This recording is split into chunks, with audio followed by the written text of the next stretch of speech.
Sejarah seorang istri yang sudah kehabisan kesabaran terhadap suaminya. Roxalana Drus, ia adalah seorang istri yang sangat patuh kepada suaminya. Diketahui bahwa suaminya adalah pria kejam yang sering berteriak dan melecehkan keluarganya ketika dia sedang marah. Roxalana sangat tidak bahagia dengan pernikahannya, terlepas dari kenyataan bahwa suaminya sangat malas dan bahkan tidak tertarik untuk mencari nafkah untuk menghidupi keluarganya. Selain itu, suaminya juga tidak mengizinkan Roxalana meninggalkan rumah untuk mencari pekerjaan. Suaminya dengan sengaja menjaga istrinya di rumah dan jarang membiarkan istrinya pergi jalan-jalan berkunjung ke keluarganya atau sekedar berbelanja. Dia ingin istrinya tetap terkunci di rumah mereka sesuai permintaannya. Tidak hanya itu, suaminya seringkali secara verbal dan fisik melakukan kekerasan terhadap Roxalana. Bagaimana kisah selanjutnya? Tonton video ini sampai habis. Sebelum lanjut, silahkan tekan subscribe, like, dan komen ya, supaya channel ini bisa berkembang dan bisa menceritakan kisah tokoh sejarah terkenal lainnya. Dan nyalakan tombol notifikasinya, agar kalian tidak ketinggalan video terbaru dari channel ini. Pada pertengahan tahun 1800-an, di mana pada masa itu banyak pasangan yang akan menikah tidak melalui pacaran yang panjang. Jadi, sedikit yang diketahui tentang pasangannya sebelum akhirnya mereka dipersatukan dengan ikatan pernikahan yang sah. Roxalana Drus atau biasa dipanggil Roxy Drus lahir pada tahun 1847 di Herkimer, New York. Ia tinggal di sebuah rumah pertanian kecil di Herkimer, New York bersama suaminya yang bernama William. Pasangan itu bekerja di pertanian dan mencari nafkah bersama. Pada saat itu, usia Roxy masih remaja dan William berusia sekitar 20 tahun lebih tua darinya. Perbedaan usia mereka memang cukup mencolok dan itu sangat wajar terjadi pada masa itu. Mereka menikah pada tahun 1860. Tidak membutuhkan waktu lama, mereka sudah mempunyai anak. Putri pertama mereka bernama Mary yang lahir sekitar tahun 1865.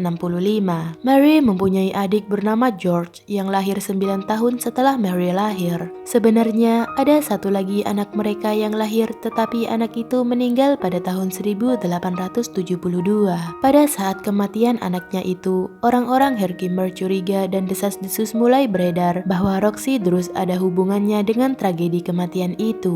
Namun tidak ada penyelidikan yang dilakukan atas kematiannya tersebut, sehingga kehidupan keluarga itu kembali normal. Sayangnya, kehidupan normal bagi keluarga Drus sama sekali tidak terlihat normal bagi kebanyakan orang, karena ketegangan terus meningkat di rumah itu. William dikenal di seluruh kota sebagai petani yang malas dan dianggap tidak berguna oleh banyak orang, karena dia cepat menyerah dalam merawat tanah pertanian mereka dengan benar, yang berarti keluarga Drus hampir tidak menghasilkan cukup uang. Diketahui juga bahwa William adalah pria yang kejam yang sering berteriak dan melecehkan keluarganya ketika dia sedang marah. Roxy dan William selalu berselisih satu sama lain. Tetangga sampai jenuh mendengar pertengkaran pasangan itu karena mereka selalu bertengkar setiap saat siang dan malam. Roxy sangat tidak bahagia dengan pernikahannya, terlepas dari kenyataan bahwa William sangat malas dan bahkan tidak tertarik untuk mencari nafkah untuk menghidupi keluarganya. Selain itu, William juga tidak mengizinkan Roxy meninggalkan rumah pertanian untuk mencari pekerjaan. William sengaja memilih untuk menjaga istrinya di rumah pertanian dan jarang membiarkan istrinya pergi jalan-jalan berkunjung ke keluarganya atau sekedar berbelanja. Dia ingin istrinya tetap terkunci di rumah mereka sesuai permintaannya. Tidak hanya itu, William seringkali secara verbal dan fisik melakukan kekerasan terhadap istrinya. Pada tahun 1884,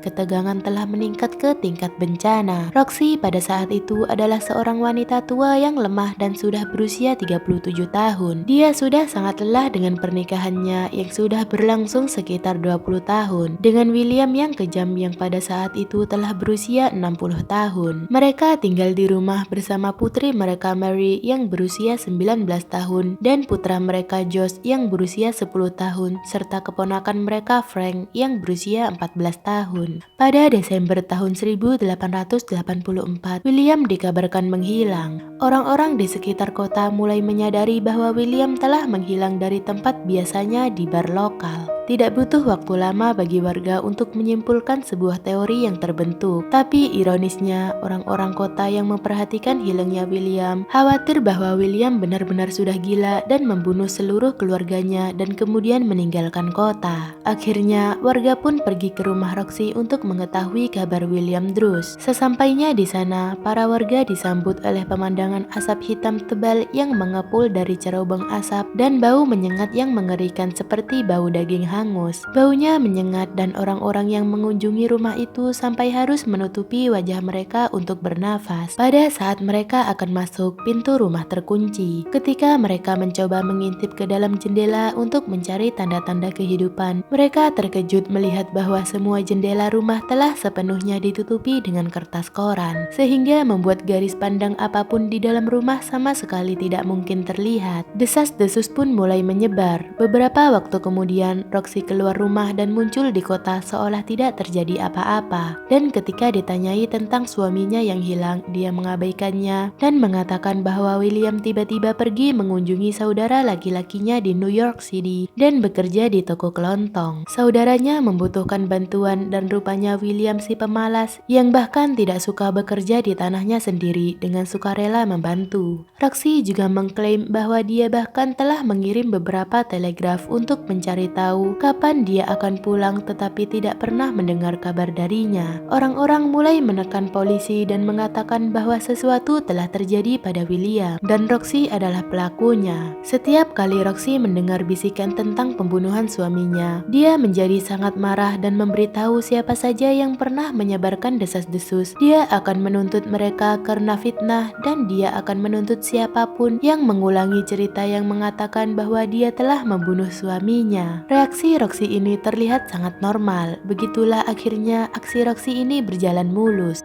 Ketenangan dan kebebasan Roxy tidak berlangsung lama karena para tetangga yang curiga telah terjadi sesuatu di rumah itu mulai menekan Frank. Mereka percaya bahwa Frank adalah mata rantai terlemah dalam keluarga itu. Akhirnya, Frank diinterogasi dan mengakui apa yang sebenarnya terjadi di rumah itu. Frank berterus terang kepada para tetangga bahwa bibinya lah yang telah membunuh pamannya dengan cara menembaknya. Setelah menerima laporan warga dan bukti dari pernyataan Frank, polisi langsung menangkap Roxy dan Frank dan segera menempatkan mereka dalam tahanan. Menurut pengakuan Frank sewaktu diinterogasi polisi, kejadian itu bermula saat mereka semua duduk di meja makan untuk sarapan. Di meja makan, bibi dan pamannya berdebat sehingga menimbulkan pertengkaran. Setelah selesai sarapan, bibinya menyuruhnya mengajak Josh segera pergi keluar rumah, tetapi tidak memperbolehkan untuk terlalu jauh dari rumah. Setelah itu, Frank melanjutkan ceritanya. Saya mendengar suara 3 atau 4 kali tembakan. Kemudian bibi memanggil kami dan menyuruhnya masuk. Dia membawa pistol sedangkan Mary menahan tubuh paman dengan tali. Lalu bibi menyerahkan pistolnya kepadaku dan menyuruhku untuk menembak paman, kalau tidak dia akan menembakku. Saya kemudian menembaki paman Bill. Dia sedang duduk di kursi sampai jatuh ke lantai. Kemudian bibi mengambil pistol dari tangan saya lalu menembaknya ke paman Bill sekali lagi sampai pistol itu kosong.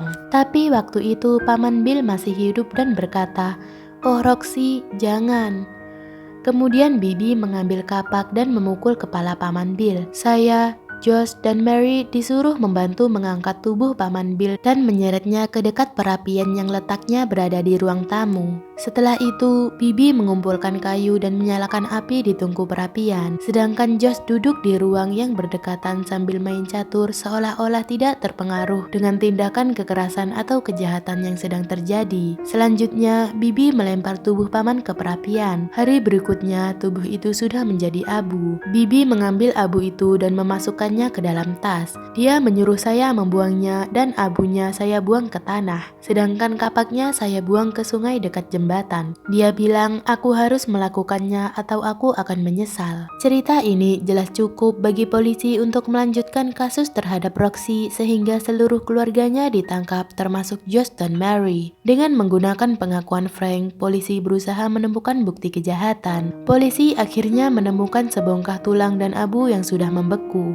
Meskipun tidak banyak, petugas koroner tampaknya cukup yakin bahwa itu adalah tulang manusia. Petugas koroner yakin bahwa itu adalah tulang William. Di dekat sisa-sisa, kapak yang dibungkus kertas juga telah ditemukan. Di persidangan, semua saksi dihadirkan dari teman hingga tetangga. Frank juga dihadirkan kembali untuk bersaksi. Mereka bersaksi sesuai apa yang mereka ketahui. Pada giliran George yang bersaksi, ada sesuatu yang sedikit berbeda telah ia katakan. George memang mengatakan bahwa sebagian besar apa yang dikatakan Frank itu memang benar. Tetapi Frank menghilangkan satu detail yang sangat penting, yaitu ayah Frank, saudara laki-laki Roxy, juga ada di sana. Menurut George, pamannya Charles Gates sebenarnya adalah orang yang awalnya menyerahkan revolver itu kepada Roxy dan pembunuhan itu adalah idenya.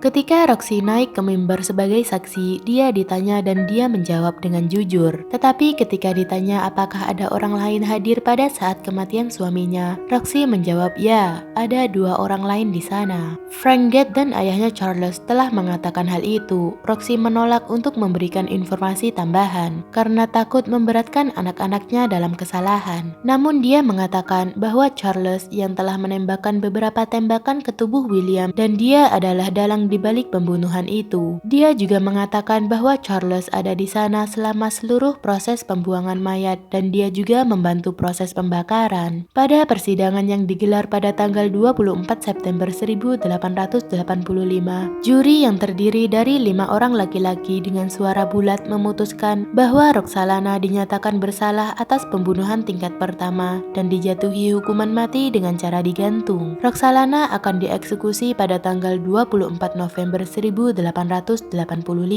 Beberapa minggu sebelum hukumannya dilakukan, Roxalana kembali tidak menunjukkan emosi ketika mengetahui nasibnya. Tapi ketika dia dikeluarkan dari ruang sidang, dia menangis menutupi wajahnya sementara tubuhnya bergetar karena isak tangis. Tidak ada wanita yang dieksekusi di daerah New York ini selama lebih dari 40 tahun. Jadi, semua orang terkejut setelah mendengar kabar bahwa Roxalana akan dieksekusi. Sedangkan Mary Druss, putri Roxalana dan William, dinyatakan bersalah atas pembunuhan tingkat kedua dan dijatuhi hukuman penjara seumur hidup. Josh dan Frank keduanya dibebaskan, dan untuk Charles Gates dia tidak pernah ditangkap karena keterlibatannya. Keterlibatannya tidak pernah diselidiki. Pada jam 9 pagi, Roxy dikeluarkan dari selnya. Pendeta Powell datang untuk berjalan bersamanya ke tiang gantungan. Roxalana berpakaian serba hitam. Pagi itu, cuaca sangat dingin sehingga istri Sheriff meminjamkan Roxalana selendang untuk disampirkan ke bahunya. Di depan kerumunan 25 orang, Roxalana berdiri teguh sembari memandang tali gantungan. Tubuhnya bergetar tanpa disengaja. Dia mulai menangis ketika dia berlutut di bawah tali dan berdoa bersama pendeta Powell. Roxalana menggenggam erat sebuah karangan bunga di tangannya yang diberikan oleh putrinya Mary. Ketika ditanya tentang kata-kata terakhirnya, Roxalana mengatakan bahwa dia ingin berterima kasih kepada semua orang yang baik padanya selama persidangan dan sewaktu di penjara. Dia juga berkata telah memaafkan mereka yang berbicara menentangnya. Pukul 11:48, eksekusi dijalankan. Jerat yang melilit lehernya mulai mengerat. Roxalana mulai menjerit dan menangis ketika tudung hitam menutupi wajahnya. Tubuhnya bergetar dan kejang-kejang selama beberapa menit dan akhirnya terdiam. Roxalana Druss membutuhkan waktu 15 menit sampai dia dipastikan mati. Tubuhnya ditempatkan di peti mati Rosewood dan jenazahnya dibawa ke pemakaman Oak Hill. Terima kasih buat yang sudah menonton. Kalau kalian suka dengan video ini, silahkan tekan subscribe, like, dan komen ya. Dan komen di bawah pendapat kalian tentang video ini, supaya kita bisa sama-sama belajar. See you the next video.